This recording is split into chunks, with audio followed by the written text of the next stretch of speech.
welcome to another episode of What's New at AGBU. Today we will be interviewing our history teacher, Mr. Richman. So, to start off, can you please introduce yourself? What are your interests and hobbies?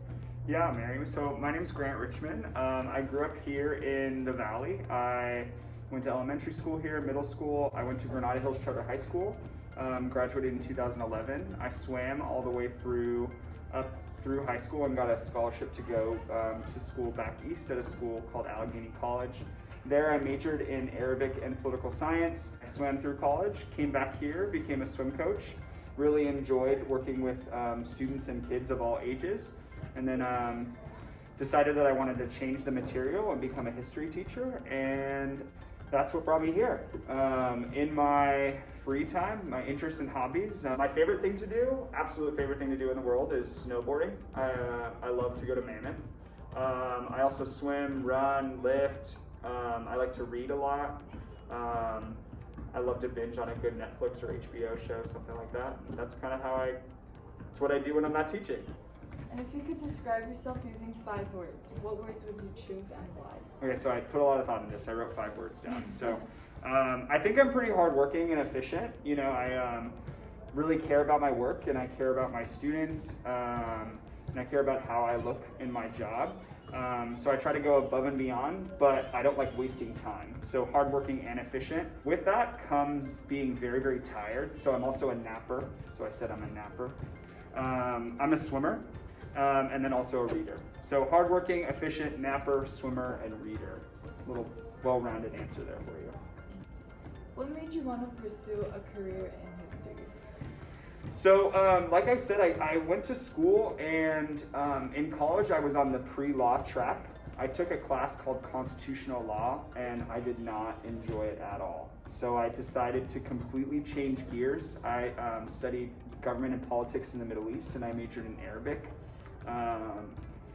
And that was really great. I ended up teaching English to students in Morocco. After graduating college, I came back here and became a swim coach, and I really enjoyed working with high schoolers, actually students of all ages, but mostly high schoolers.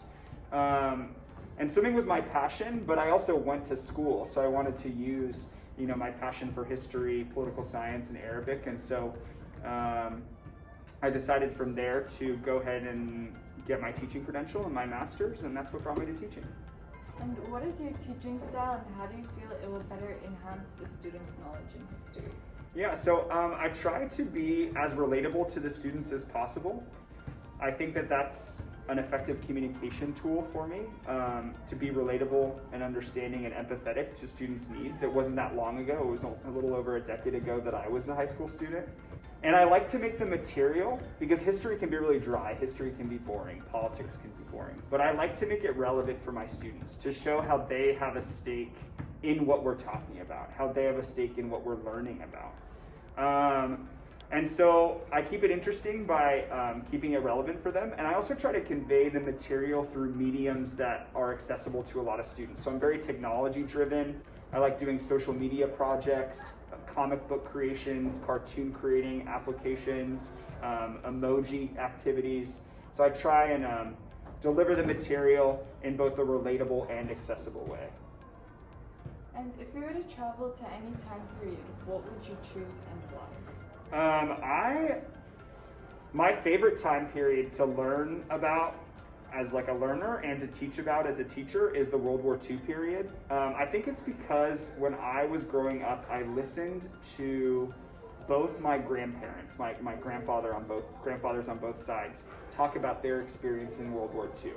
One was in Pearl Harbor and served in the Pacific, and one was in the European theater, and so it has some allure over me, just that time period, and so I would like to see it firsthand and kind of just see what they're talking about, what they were talking about. They're both past now, so I would have loved to get in there and see what they saw. Yeah. And if you could change an event in history, what would it be? I think a pivotal point for me in history, the first thing that came to mind when you sent me this question was 1619. So that's the year that the first African slaves arrived to North America, and kind of catalyzed a lot of the history. the negative racial and social inequity that we see in America today. So, I mean, I don't know if that would have changed it if we stopped slavery in 1619, but that's the period that came to mind when you asked me. And why did you choose to teach at an American school? Why not any other school? So I'm a new teacher. This is my second year. So I left public school last year and I was looking for another opportunity. I sent applications everywhere and Miss Nalbandian called, and her and Miss Bedrosian and Miss Avanesian, the principal, they interviewed me, and the message that they conveyed was that they cared about their community. You know, they accommodated the students, and they cared about their staff. And I toured. I really enjoyed the campus is pretty. I enjoyed the vibe. And that's the dream of any teacher, right? An administration caring about their teachers and their students. And so I decided to give it a chance, and I haven't looked back, and I've had a good experience so far. And by the end of the academic year, what do you hope your students will take away most from your class? Every single one of my classes, my goal from, I teach 8th, 11th, and 12th this year, my goal is through history and social science education that all of my students leave my class at the end of their year better citizens, more well-informed voters, right? Better participants of civic society than when they entered. And whether that's through government or 11th grade U.S. history or 8th grade U.S. history, I just want them to leave better people. And finally, what's something interesting about yourself that you have not yet told your students? I think I've told some students, but not everyone. So, I mean, obviously teaching isn't all year long. So, since I was in high school, since I actually was a junior in high school, I've been a lifeguard EMT for the county. So, I still do that to this day. So, like the months June, July, and part of August, you can catch me on the beach or on the boat, just making sure everyone's safe, and that's what I do. Just getting a tan and having a good time. So, yeah. Well, thank you for having us. Yeah. That sums up our interview, and thank you for watching another episode of What's New at AGBU. Thank you.